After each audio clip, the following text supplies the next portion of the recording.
Alex, mate, what's it? Oh, what's that? Alex? We've got to record a video, mate. Oh, dear.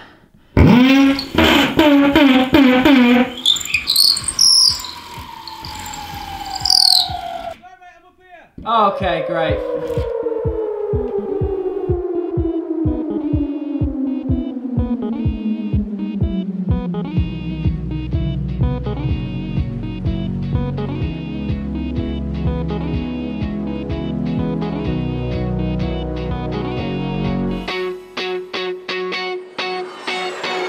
So hey guys, what's going on? My name is, of course, Alex. Guys, welcome back to part 4 of redoing the ultimate setup, the finale. So guys, welcome back to part 4. We've got a few things to finish this episode off.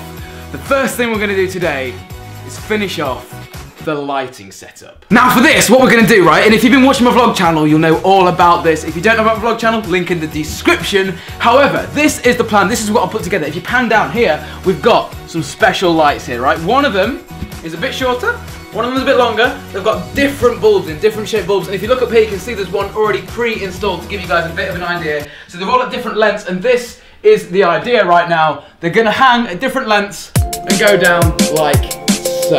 So let's install these first order of business.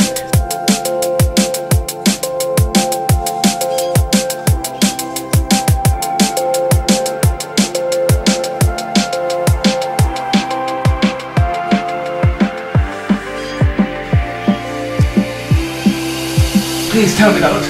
Oh wow, that's so cool, man. I'm so happy. Please tell me that looks good, man. Guys, let me know what you think about this down in the comment section down below. If you think I should get, you can get like cages for them and do different bits and bobs with them. Obviously, I need to connect these two up. I haven't actually connected them up to the mains yet, but at least I've actually got them up. All I need to do now is go up into the loft, connect all the wires together, bish bash bosh. Don't try this at home by yourself, by the way. Just thought I'd say that. You need to get a qualified electrician to do all the connecting, yada yada yada. You guys get the point. Hopefully by the end of this video, well, by the end of this video, these will all be on and working. But for now, at least I've got them off the floor and on the roof. But when you finish your work, it's always a good practice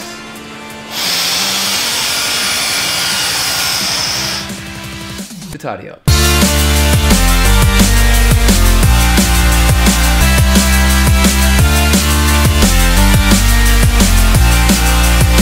As you can see here, we have a label that says Team Lift on the box. We're a one-man team here. Well, we've got the cameraman as well, but I'm carrying this by myself! Right, that's it. Let's get over. Do you wanna dance?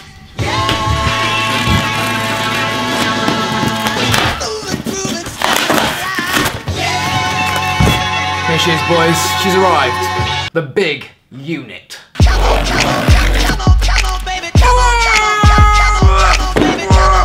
One-man team.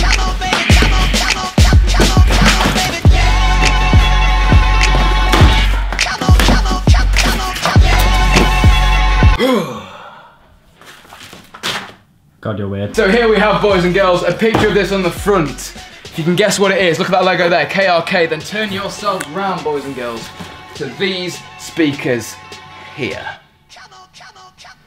Pretty much what this bad boy is going to do, right? This is really, really cool. And I haven't bought this before in the past because I thought it was just a bog standard subwoofer. Turns out, it's not. It's a KRK subwoofer. What does that mean? Well, from here, you plug your computer straight into the KRKs, right? But with this subwoofer, what you do is you plug your computer into the subwoofer and then the KRKs into the subwoofer as well. So then what happens is the computer sends all the sound to the subwoofer then processes it, takes the low end and puts it out this bad boy, and then only sends the mids and the highs to the KRKs. This is gonna sound incredible.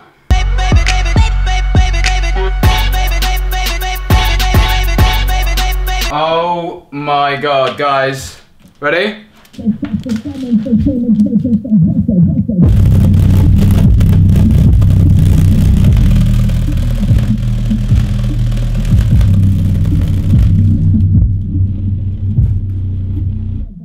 The reviews didn't lie. Right, so I've been literally listening to this sub for the last like 5 minutes. Time to stop messing about and actually put it where it needs to go. Now, unfortunately, where I want the sub to go, which is in the corner of the desk down there, there's no power at all, so this is going to have to be something that we install at a later date than today, but we may as well put it in place and see what this sucker looks like. So I bought some brand new cables right now. This is, well, to plug into the computer, that goes to the subwoofer, and then we need some cables from the subwoofer to the speakers, so these use your standard microphone cables. I just have one out to test it to make sure it actually works. One end plugs into the subwoofer, one end plugs into each KRK. We've got 2 of those cables because we have 2 KRKs. That's about all we can do for today. I'm gonna, in the meantime, get these lights set up and order some bits to get the cables for the sub through the wall, and then we'll resume the series.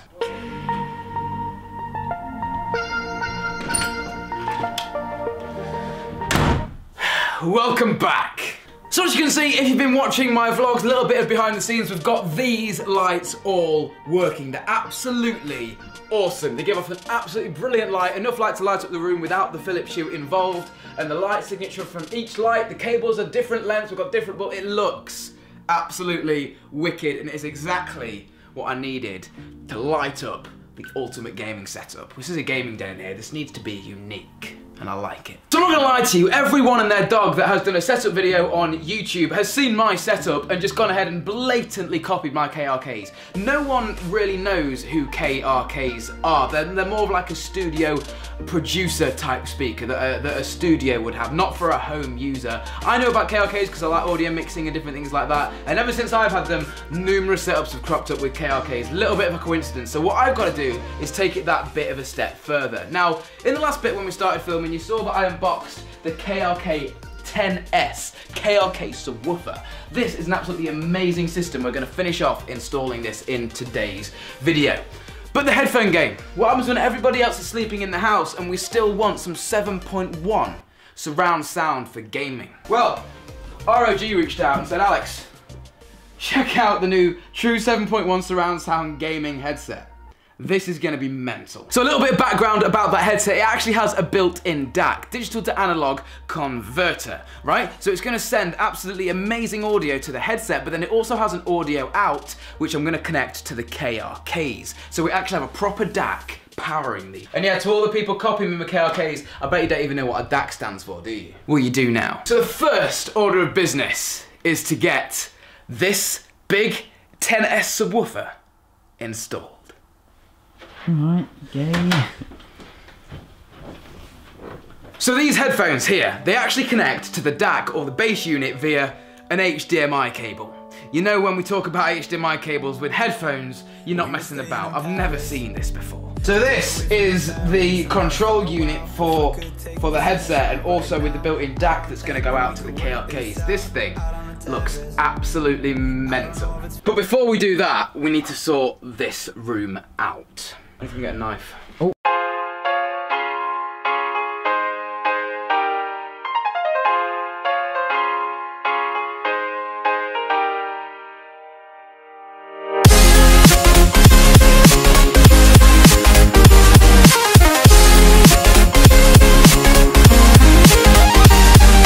Don't play with knives, kids, by the way. Adult supervision, please.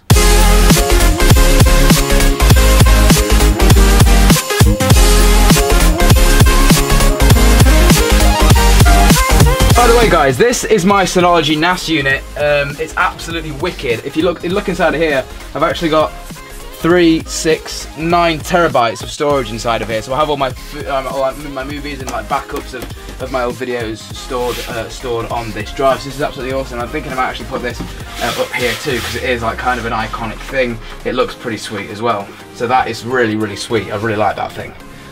So here's the thing. 3 of these units require Ethernet cables, right? Because I'm fairly organised, well, I like to think I am, this is a test.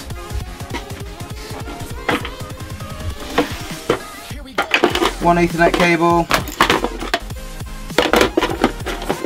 2 Ethernet cable, 3 Ethernet cables. See, I like to think I'm organised. Bert, what are you doing on set, mate? Bert, away.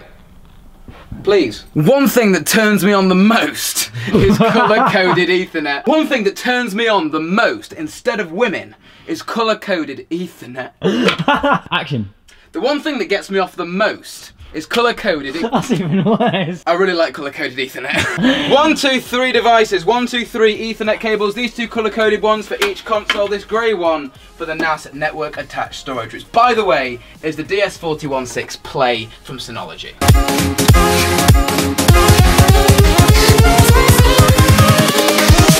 Here we go.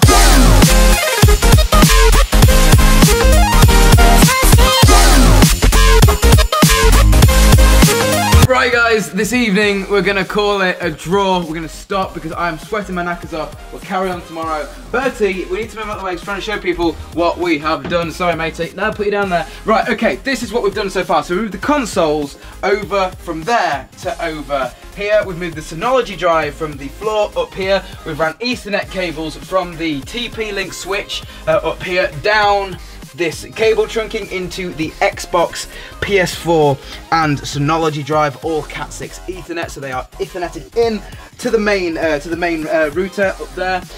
The main network up there. We have ran power to all 3 of these devices from the power board down here, and then as you can see here there's 2 white HDMI ports, one with X and one with 4 on them. That one goes up to the Xbox, that one goes to the PS4, and then you can see there's 2 female here HDMI cables, one that says E, one that says TV. That one goes to the TV all the way up to the amp that is up there, and then this one that says E to it goes all the way from here to the Elgato capture card and then out to the monitors. So whether I want to play Xbox on my TV or PS4 on the Elgato and maybe stream it or play it on the monitor, I can just switch them round down here. Super, super easy. Right, we've made a load of mess in here. We're gonna leave this be and carry on tomorrow morning.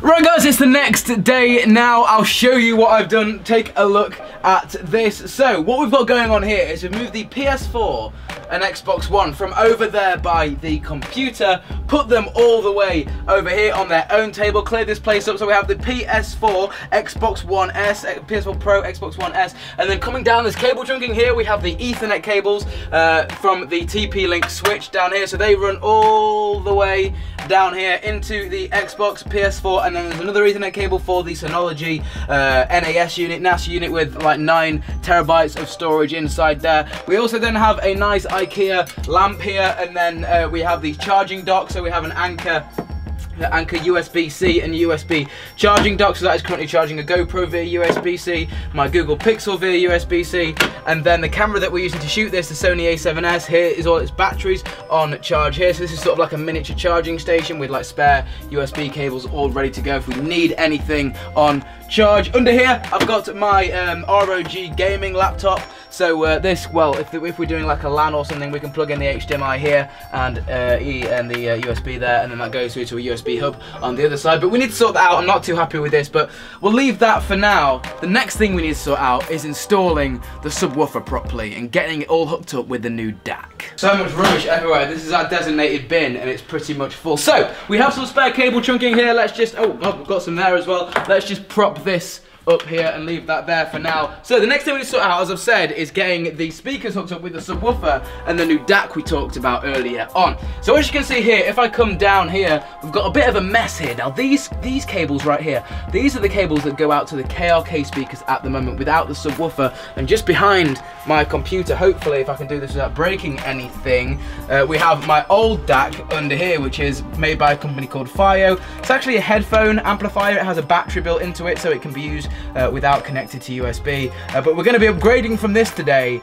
to the new DAC with the headphones. So this right here is the new DAC. We plug this into the computer via 2 USB cables, and then out here via this HDMI port, which is a really weird port to have this on. Out there we have the audio outputs for the KRK system. So what we have to do is get this cable, which connects to the sub, through this wall somehow, and then into the DAC, and then from this subwoofer up to the KRKs. Montage time.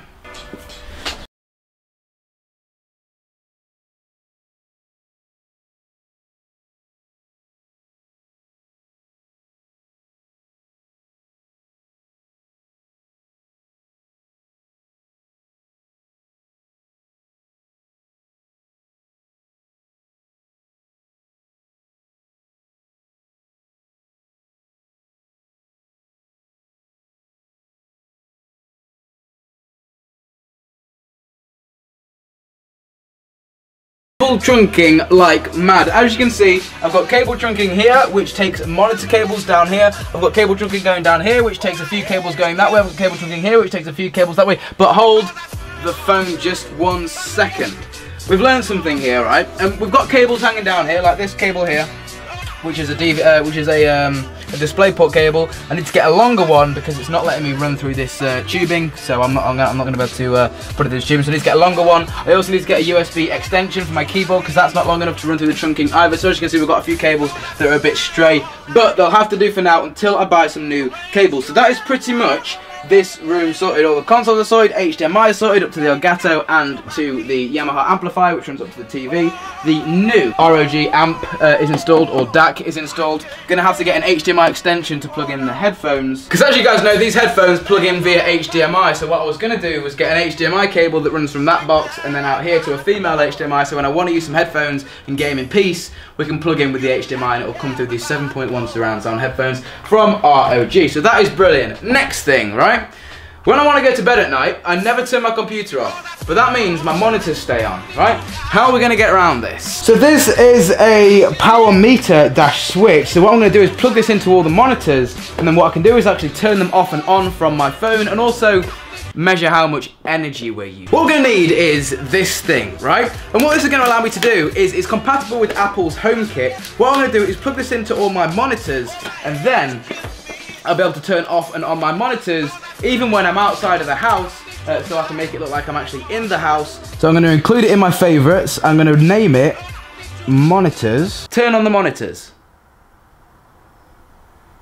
Okay, the monitors is on. Please work. And there you go. And then I can be like, hey Siri, turn off the monitors. Okay, the monitors is off. How cool is that? So guys, are you ready for us to look about what we've done? If you look outside right now, it's pretty much dark. We started filming this when it was really light outside. Now it's dark. We've been doing this all day. It's taken 3 days to shoot. So what have we done? We put these insane lights up. Check them out. They're so cool. Absolutely amazing. Absolutely love it. Great addition to the setup, to the den. We've obviously installed the Philips Hue switch as well, so if we turn that off, it's going to turn off all the Philips Hue lights, turn them back on, all done. Now I'm going to do a proper tour of this room in a separate video. We've got the 3 Philips Hue lights behind there, we've got 2 blooms and 1 LED strip. We've got the 3 38-inch monitors sat up front and centre on the desk with the Rocket 5 KRK speakers either side. We've got the Rapid Fire. This is the Rapid Fire edition from Corsair with the Corsair light up mouse mat and this mouse. Now this mouse is brand new from Corsair, and what I've done is I've put them in the lighting link mode. So wait, let me try and explain this a little bit better. So as you can see, if you look on the software here, we've got a visor going across the keyboard, and then if you see here, watch here, actually goes like this, then across the mouse mat and across the mouse, and then back across the keyboard. This is called Corsair Lighting Link, so all the Corsair products link together and share the lighting parameters.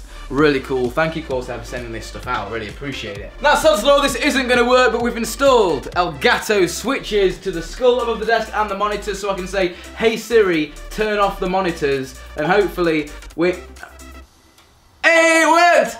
And if you guys just come through here, we've got our box of stuff down there, all the rubbish and things, but this is where it gets interesting. This is where in the back end everything's changed. So we started to put these shelves in like the first and second episode. All the shelves are in, this whole thing has changed. We've got the consoles over here all Ethernetted in. We've sorted out the HDMI, so it depends whether I want to be playing on the Xbox or the PS4, and it depends if I want them going into the Elgato for streaming or to the TV up to the amplifier for casual playing on the TV. We've routed all the HDMI cables through cable trunking on the walls. We've installed some more cable trunking. One downside to doing all cable trunking and stuff is you need extra cables, which sucks. So I'm going to have to buy some longer cables to get them all routed through the cable trunking, because these ones unfortunately just don't reach, but you can never get everything perfect, unfortunately. It takes some time. We've got the new ROG DAC here, which is connected up to the KRK, is connected into the computer via 2 USB ports. There's 2 to power this thing, and we're getting rid of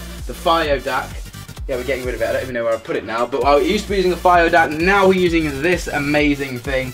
And what I also need to do is get an HDMI extension so we can plug the headset into this if I want to do some gaming with some headphones on and not annoy the rest of the house with the S10 subwoofer and KRK Rocket 5 setup. So guys, this has been it. Absolutely wicked. I'm so happy with what we've done in these rooms and all in here. It is getting to be, it is pretty much finished. This is the ultimate setup. Scrap anybody else that titles their video ultimate setup, because this is the ultimate setup. Guys, mine has been Alex. This has been MarzBar. Catch you in the next video. Adios!